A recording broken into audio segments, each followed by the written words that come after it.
Cooperating with them, were able to go to the wider region to work, it was far more difficult for them as single women to go and obtain that sort of work. And that therefore, though they had these skills and they had this talent, they were essentially trapped in a very frustrating circumstance, because there you are, you've been shown what you can do, and yet are unable to do it. So I had the idea that we could help them by putting these two groups of women together, by taking the young women who had got the education and seeing if they could devise income-generating business plans which would potentially give employment to the mothers who, from the refugee camps, who were looking for work to support their children. And that's why with Tomorrow's Youth, who very kindly gave us the facilities in their building, we set about and we selected 23 young women who wanted to learn about how they could do business. And that group had general training in business planning, confidence building. Confidence is so important. It's important for everybody, but I think sometimes we women lack confidence in ourselves, that we just need to have brought out. Now, of that group then, 10, they were invited to suggest some business ideas, and 10 of them went forward with these concrete ideas and were given specific help to actually make their ideas blossom into businesses. So they had additional resources, and they came up with some wonderful ideas. Yes, one idea was to do with embroidery, but it was about high-end embroidery geared to a market demand in the wider world, for fine embroidery for fashion items. Other women came up with more novel ideas.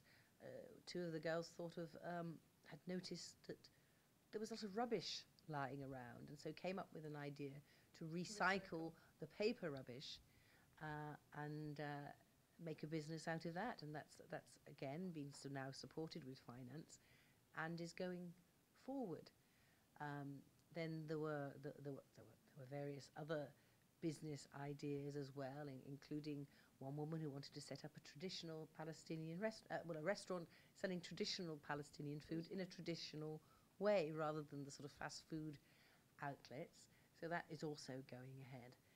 So they're just a few examples of the ideas that these young women had, which suddenly they were able to put into action because we'd given them support, so they felt they could do it, information so they knew how to do it, and then finally access to investors who would help them make it happen. Now we are still waiting.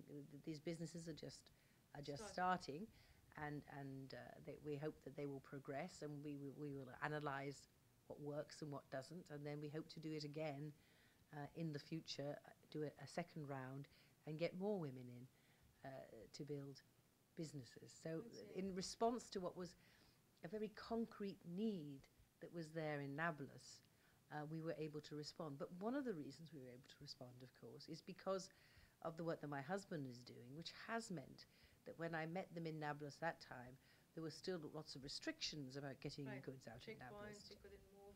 All of the things that I'm sure the people watching this program have heard about many times. The fact is, because there has been progress in this part of the negotiations, it's much easier now to get goods out, because there's no point in making something that needs to have a market if you can't get those goods to market. And how do you follow up the progress? Do you have a target to say a year or 2 years from now we reevaluate the project to see if these people succeed or not, and whether these ideas, are they indigenous? As you said, you come up with ideas and we support you, or do you also provide some ideas? Well, two things. One is we're still supporting the young women now. I mean, one of the things that I think sometimes happens in countries is that people go in just for the short term, and so you come in and you have a course. You may have a day course or a 3-day course or even a week course, and then they go away again. And this was one of the things that the Ramallah women had said to me. You know, we want to have a place which is there not just for a week, but when we need it to go for advice. And both in Ramallah and in Nablus, that is what we are providing. And so we are still working with these women, and we hope to be able to assess exactly what difference they've made in their businesses, how much money they've generated, all the general performance markers that you would